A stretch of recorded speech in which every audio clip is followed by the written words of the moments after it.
Queridos estudiantes, bienvenidos una vez más a una explicación de sus actividades. En esta ocasión les traigo la actividad número 2 de la semana 33. Vamos a escuchar. Los esfuerzos intelectuales a fines del siglo XIX. Una persona intelectual es la persona dedicada preferentemente al cultivo de las ciencias y las letras, como podría ser un político intelectual. En tu cuaderno debes realizar una consulta de cualquiera de los 4 personajes que estás viendo en pantalla. Juan Montalvo, Juan León Mera, Federico González Suárez o Marieta de Ventimiglia. Juan Montalvo nació en Ambato el 13 de abril de 1832 y murió en París, Francia, el 17 de enero de 1889. Fue un ensayista y novelista ecuatoriano. Su pensamiento liberal estaba fuertemente marcado por el anticlericalismo, es decir, él no estaba muy a favor del poder que tenía la Iglesia sobre las decisiones del Estado en la época. Por lo tanto, tenía gran oposición al presidente conservador Gabriel García Moreno y también al dictador Ignacio de Ventimiglia. Luego de la publicación en la revista El Cosmopolita, en la que criticaba la presidencia de García Moreno, Montalvo viajó a Colombia, donde escribió gran parte del resto de su obra. Una frase que se le atribuye a Montalvo es: "Mi pluma lo mató", en referencia a el hecho de haber calentado el ánimo de la sociedad quiteña en la época de García Moreno a través de sus escritos periodísticos, y que lo interpretó de una manera muy romántica como una influencia hacia el asesino de García Moreno, quien fuera Faustino Rayo, que lo mató en las escalinatas del Palacio de Carondelet, que actualmente aún es la casa presidencial. Pero bueno, continuemos con Juan Montalvo. Juan Montalvo viajó a Colombia, donde escribió gran parte del resto de su obra. Como les decía, uno de sus libros más conocidos es Las Catilinarias, publicado en 1880. Se dice que fue dedicado en gran parte a Ignacio de Ventimiglia. Fue una crítica muy voraz a el presidente dictador Ignacio de Ventimiglia. Entre sus ensayos se destacan Los 7 Tratados de 1882 y Geometría Moral, que se publica de manera póstuma en 1902. También escribió una secuela de Don Quijote de la Mancha llamada Capítulos que se le olvidaron a Cervantes. Admirado por escritores y ensayistas intelectuales de talla de Jorge Luis Borges y Miguel de Unamuno, murió a causa de una pleuresía en París. Su cuerpo fue embalsamado y se expone en un mausoleo en la ciudad natal, Ambato.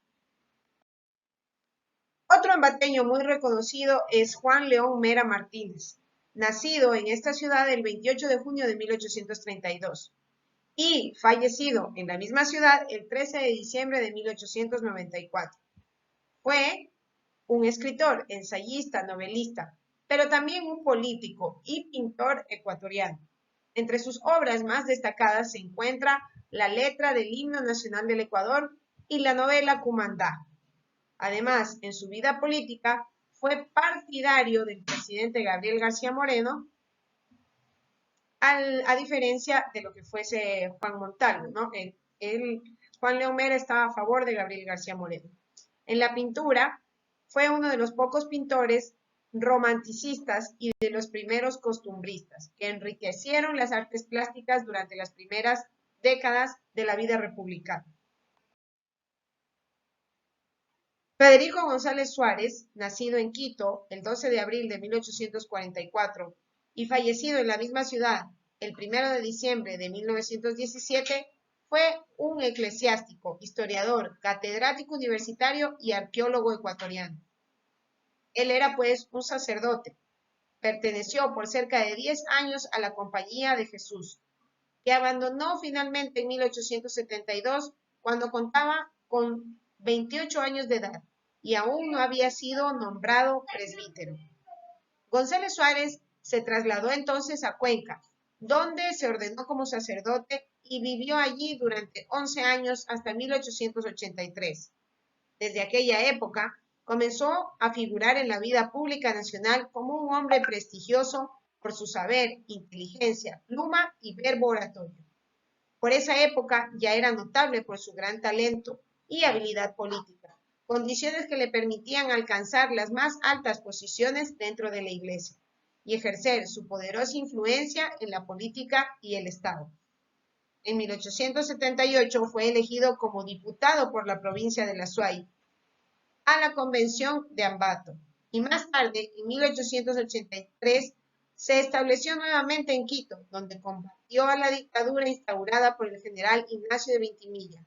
Y al tiempo que intervenía en la política, su figura se fue haciendo muy respetada y temida por su intransigencia moral.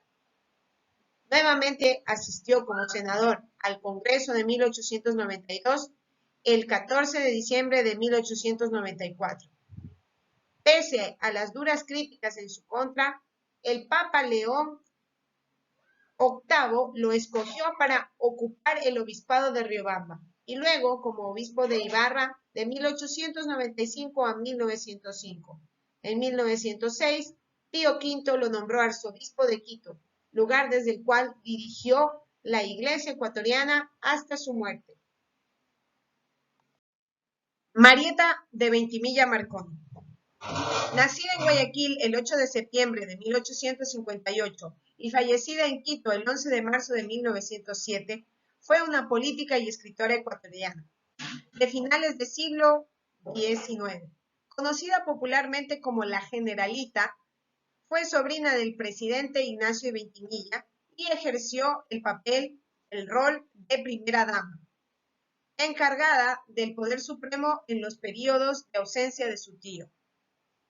Marieta se convirtió en la mujer que mayor poder ha tenido en la historia del Ecuador, símbolo del movimiento feminista de inicios del siglo XX y gran planificadora urbana de la ciudad de Quito, a la que amó entrañablemente a pesar de no haber sido su ciudad natal. Responde en tu cuaderno. ¿Qué necesita nuestra comunidad para ser justa, incluyente y equitativa? Luego que has escuchado acerca de la vida de estos grandes personajes, ¿cómo aportaron ellos en la sociedad ecuatoriana? Todos somos diferentes, sin importar nuestro lugar, origen y costumbres. Somos iguales en derechos ante la ley. En nuestro entorno tenemos una variedad de formas de expresar el pensamiento, la forma de ver la vida, las costumbres, la vestimenta, etc. Observa en tu comunidad o sector el tipo de vestimenta, el lenguaje que se emplea, la comida, la música, la danza y las diferentes manifestaciones culturales y luego dibújalas. Organiza la información con los dibujos que creaste y describe mediante una oración corta lo más importante bajo cada una de ellas. Para finalizar tu actividad, escribe 3 ideas como reflexión sobre la diversidad cultural y cómo todos somos iguales ante la ley y diferentes en la cultura. Con esto concluimos nuestra actividad 2 en la semana 33. Pronto nos veremos para la siguiente explicación.